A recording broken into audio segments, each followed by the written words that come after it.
welcome back to RC Icons. So in this video we're going to get the Opel Calebra wrapped up. So this is a Kyosho Pure 10 kit from 1995. We just finished building the chassis. If you haven't seen that video, just go back and look for it. Should only be a video or two back.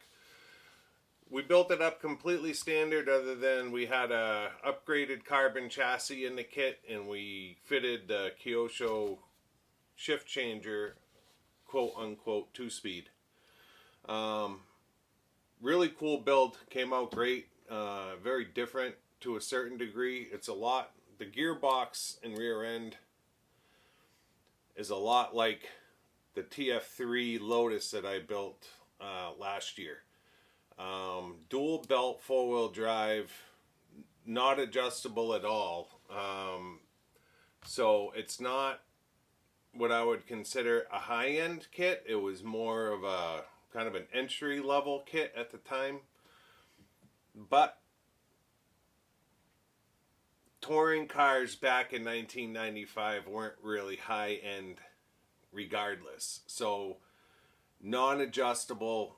The steering links are solid, the upper arms are solid, front and rear. You could make them into turnbuckle and make it fully adjustable, but it doesn't come standard like that. Came standard with friction shocks. We did oil-filled dampers off of TF2, and it does have the TF2 gearbox. Now, this just says that it's a Pure 10 chassis, but it is a TF2 setup, even though it's a Pure 10 and not quote unquote a TF2. So I get into a lot of that in the first video, so if you're interested in any of that, go back and check it out if you haven't seen it. But the mission for this video is to get this epic body set done. So 3 different color paints that we have to paint on here. We need to get it cut out, fit, painted. I want to get all the line tape on it, just like the box, and then decal it up. So it is a fair amount of work. So let's bring the camera over. I'll show you the chassis real quick, and then I'm going to get going on getting this gorgeous body done. So real quick before we dig the body out, there's your chassis with the optional 2-speed. And again, if you're interested in how this goes together, just check out the first video. This should be aluminum in the kit, but it didn't come with the aluminum chassis. It had this upgraded carbon chassis in there. So, and then these are the TF2 shocks that I put on instead of the friction shocks. It feels great. It does take a fair amount of force to turn that motor. It feels great. And I'm looking forward to running it and seeing what that 2-speed's all about. But this is the mission of the day. So we want to make it look like that. So all the paint, the yellow, the white, and the blue in the back, all has to be painted on there. Kyosho does give us paint lines on the body, or masking lines, I should say. They do give us the masking lines imprinted into the body, so that makes it a little bit easier. But yeah, we need to get this cut out, essentially washed, masked, painted, and then decaled, so that we can check this one off the list and have it ready to go for the spring. So there's really not much else to show you. I am going to get started getting the body cut out and fit, and then I'll get it masked up, and I'll just kind of bring you back when and if I have something to show you or something to say. Awesome body. Really looking forward to this. Oh, the wing is in the back too. Yep. Cool.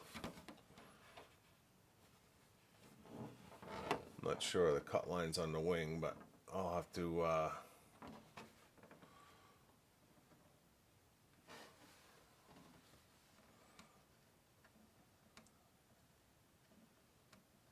kind of an odd wing. It's got like drops down on the sides. Alright, I see it.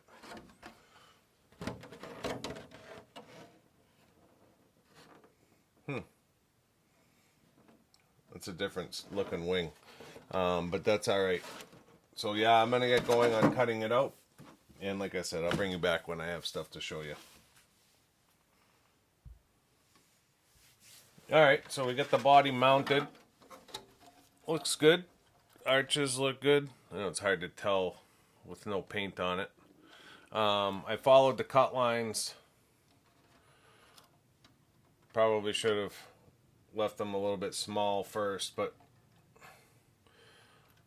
I think it looks relatively good. We may have to adjust a little bit just so that the wheels fill the arches, but I'm not going to get too crazy. This is a runner, you know what I mean? Like, it is what it is. It's got good ground clearance, which is good. And then this is that kind of funny shaped wing. So the tabs go down, so that kind of sits, I think there's risers on it, but it sits like that. So I'm going to get it cleaned up and masked off. I'll probably just bring you back once it's painted and we start decaling. Fun, fun. Body clips are off. Didn't cut out bad for I was thinking about it earlier today. 95, right? 30-year-old car. Crazy to think that, but that's when this kit was produced. So yeah, I'm gonna get it washed up, start masking it off. As I get started with working the body, I start with getting everything masked up to spray the blue, and then eventually move on to getting the yellow mapped out. I like to use a marker or a pen on the outside of the body to mask or to mark everything that I'm cutting from the inside. So this is the yellow. Obviously the box matches the camel yellow versus the regular yellow. So we went with the camel yellow. Once we got the body painted, we needed to cut out the window lines. So that's what these cuts are, is the actual window lines for the black. And then once it's cut out and you spray the black, it gives you the window surrounds themselves, and then all that's left is tinting. It's time to pull the plastic film and see what it looks like. I always mark my bodies on the outside with pen.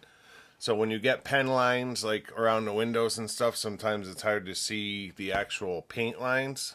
Like it'll look rough, but it's because there's marker or paint on the film. So we really can't tell what a lot of these lines look like until I pull this film. Again, it's a runner, so just gonna hope for the best here. You can see already we've got a little bit of black and yellow on the front bumper, but again, it is what it is.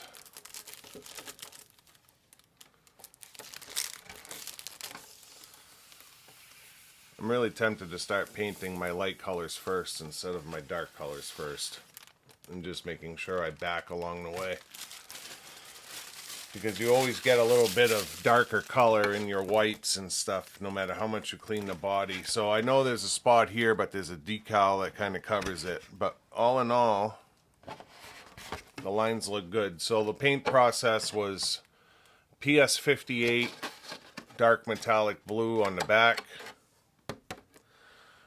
camel yellow for the yellow, and then just PS1 on the white. And then I didn't back the the blue. I just went yellow over the blue. Once the yellow was done, I did all the white. So I painted the white as well as backed the yellow. And then I cut my window surrounds out and I painted all the black window surrounds. Came out great, right? And then I tinted the windows, pulled the window masks, tinted the windows. I don't usually tint windows, but I did on this car, and I just did really light coats so that it didn't get all blurry. And that's it. I mean, in all honesty, it looks pretty good. Once the decals are on it and the line tape's on it, it's going to look pretty exceptional. So I'm going to get started with that. I don't even know where the wing is. The wing's around somewhere. But yeah, I'm going to start decaling it. And if you look at the box, the way it is on the box, the decals go on first and then the line tape goes on, so that you can almost see, like on a real car, if you did a sign or decals and it went over like the door jamb, they would put the decal on and then they would cut the decal and roll it into the jamb. And that's what the line tape is supposed to mimic. So I'm going to put the decals on first, and then I'm going to line tape the outline of the yellow on the hood. I'm going to do the doors exactly like it shows on the actual box art. So I'm not sure if I'll just bring you back with it all decaled or if I'll bring you back halfway through, but either way, I'll see you in a second with something on the car. It's got its face on.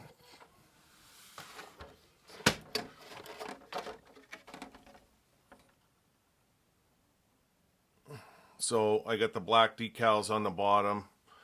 Then I did the headlights, the grille, and then just some of the sponsorship. And then I wanted to get the hood, the yellow part of the hood done. And then this is the micron tape. So that's 1.5 mil.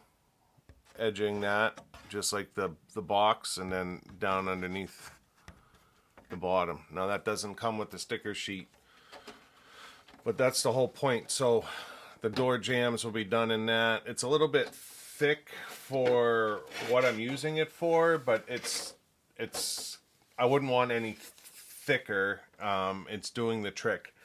This is 1.5. They make it in 1 mil, 0.7, and 0.3, but I have sausage fingers, and the 0.7, I can somewhat work it, but the 0.3, it's like impossible for me to hold the adhesive part down and actually work it into the line.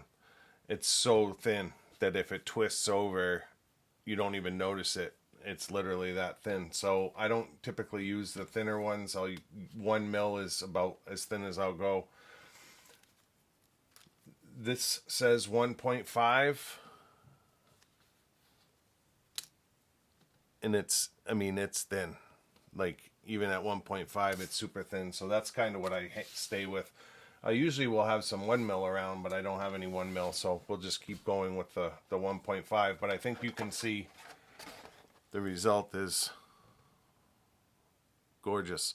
So I'm going to keep going, start getting the Old Spice. I'm basically just working it front to back, unless there's stickers that overlap. And I'm just going to take it one at a time.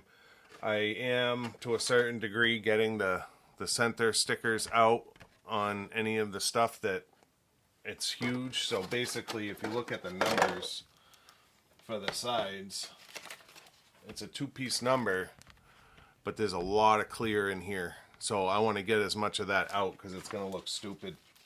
Or at least I believe it's going to look stupid when it's done if it doesn't have some of that out.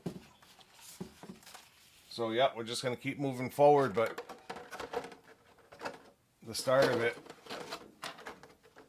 is looking good. And then the other thing I did, any of these touring cars, like even like a Porsche 959, like the arches are super, super brittle.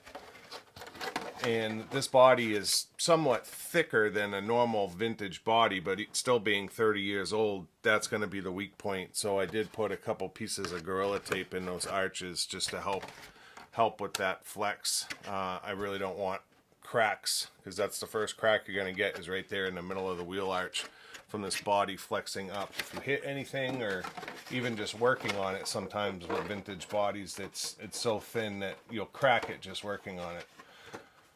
And then sometimes I'll decal with the body on the car.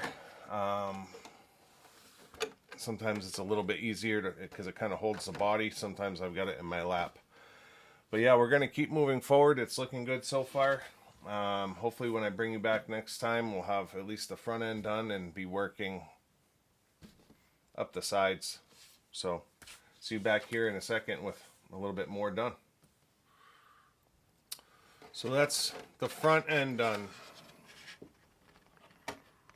Came out awesome. So I got the sides of the hood done, and I put the window decal in, and I took all of the clear decal out around the Old Spice, which was a feat in itself, took a while. And I got the line tape on the fender lines, just like the box. I don't know if you can see the box, but when it's done, I'll show you the box up close with the car up close, just to kind of show you the method behind my madness. So at this point, I'm going to do the left-hand side of the car, potentially the right as well. And then maybe we'll finish off with the roof and the wing. And then I got to put it together. So still quite a bit left to go. I mean, I feel like I've barely dented the decal sheet, to be completely honest. And these next few are going to be a little bit hard. There's a silver line that breaks this paint line. That is a decal, and then there's the number. So the silver line has to go on first, then the number, and then everything else. And then I got to line tape the door to match the box. And I just realized I never painted the mirrors. So I should probably get those out and get them in paint. All right, 2 hours later, we have the left side done. So you can see that line tape coming down, cuts through the decal, follows that door line up. So it looks exactly like the box. A ton of work, especially this one here with cutting out all the clear. Still pieces hanging on. Cutting out all the clear was a huge pain in the ass, and then that's a 2-piece decal going over all kinds of bumps and ridges. But you've got 1, 2, 3, 4, 5, 6, 7, 8, 9, 10, 11, 12 decals just on that side without the line tape. And that's only from the front fender back. So from here to here is 12 decals. It's crazy. So I still got to do the other side, and then I got to do the roof, and then I got to do the back. So there's still, I don't even know if I'm halfway. There is a ton of work decaling this body. I mean, all touring car bodies, if they've got a race livery, take time. But this one is absolutely insane. But it's going to look kick-ass when it's done. Absolutely killer. See if I can get it back on its body post. There we go. Right. So I'm going to get the right side done, and then I'll probably try to bang through the roof as well. Maybe I'll bring you back before I put the spoiler and final touches on. But I'll see you back here in whatever. It'll be a couple of seconds for you, and for me it'll probably be 2 or 3 hours. Is what it is. That's decaling. Alright, you ready for it?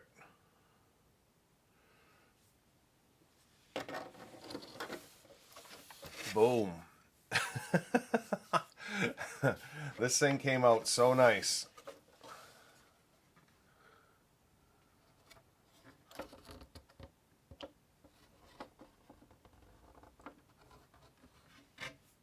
It's even got one up underneath the spoiler.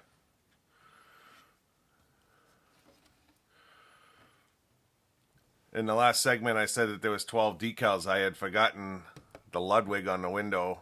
And then there was one other one that I forget. And then the taillights wrap around as well. So yeah, it came out sick. The line tape looks awesome on it. Some people would be like, you know, I could do without the line tape on the door. But when you look at the box has been far away from you guys the whole time, so it's hard to see it, but you can see that it's got the line tape all the way around the door on the box. Because the car's at an angle, I can't really turn it so you can see it, but you can see that it cuts through the decal on the box. So it is identical to the box art. And I think if you look at the box, I showed in the early clip the camel yellow, a picture. The camel yellow matches the yellow on the box perfectly when you hold the can up to it versus the bright yellow. So even though in the camera this may look a little bit more orange than this, it's absolutely dead not on with what the box is showing. So that's it. I mean, the thing is absolutely sick. And it's a 2-speed, which like just takes it over the top even more. Yeah, just a gorgeous kit. I mean, 30 years old. Right? I mean, it's just awesome to be able to build some of these kits from long time ago. 30 years, 1995. I was literally 19 years old, freshman in college when this car came out. And it looks like it, obviously it was just built yesterday, but just super cool. Wing mirrors look good. I painted them with the same PS paint. I probably should have cleared them to make them shinier, but I'm glad that I didn't. It looks good the way that it is. It's got a little bit of a shine, almost like a satin finish on the mirrors. But yeah, what a cool kit. Hopefully we won't totally destroy the body, but it's getting run with that body, so it is what it is. We'll see this thing ripping around on the driveway. So that's it. I guess I'll bring you in for a closing. This one deserves a closing. There was one thing else I was going to say. I forget what I was going to say. I can't remember. I do have the Tamiya version of this as well, so at some point we're going to be building another Opel Calebra on the TAO2, I believe it is. Maybe the TAO1. I can't remember. But yeah, super, super cool. Yeah, I can't remember what I was going to say. There was I have 13 hours into that body. That's what I was going to say. So I've got 8 hours just in the paint work, and then I've got 5 hours to decal that thing. So an immense amount of time when you consider, doing a body like that. But a lot of bodies take time, and especially a touring car body takes forever. So yeah, let me get you moved over for a closing. We'll wrap this one up. Well, what can I say? Kyosho never lets you down. It was an absolutely epic build from start to finish. So I ended up buying this kit on Buyee on an impulse. I think I won it for it was like $170, which I think is a steal, to be honest, for what you get. Even though it's a 30-year-old technology style car, Tamiya is kind of known for their TTO2s and doing absolutely epic bodies. We just got, the Nuremberg show just showed us all the new bodies they have coming out, and they do an absolutely phenomenal job with making a real car, a 1-to-1, come to life in a 1/10 scale. But Kyosho does it just as well, to be completely honest, and this is a classic example of it from 1995. So this build for $170 was absolutely epic. Now granted, I threw a 2-speed on there, which jacks up the price. The 2-speed costs more, probably the same price as the kit itself, but to be able to get this for $170, have it come with the carbon fiber chassis upgrade, and to be able to throw a 2-speed on it and build the entire thing box art the way it is, that experience is just cool as hell in my book. So really happy with the way that it came out. It was an epic build from start to finish. From the first screw to the last decal, it was just a great experience. So hopefully that came through in the 2 videos. Only one thing left to do now, and that's run it. So yeah, I'm looking forward to getting this thing out. Now, in reference to the 2-speed, so the 2-speed comes with 2 spur gears and that 2-piece pinion that you saw in the first video. The spur gears are an 86 and an 82 tooth, so they're 4 teeth off.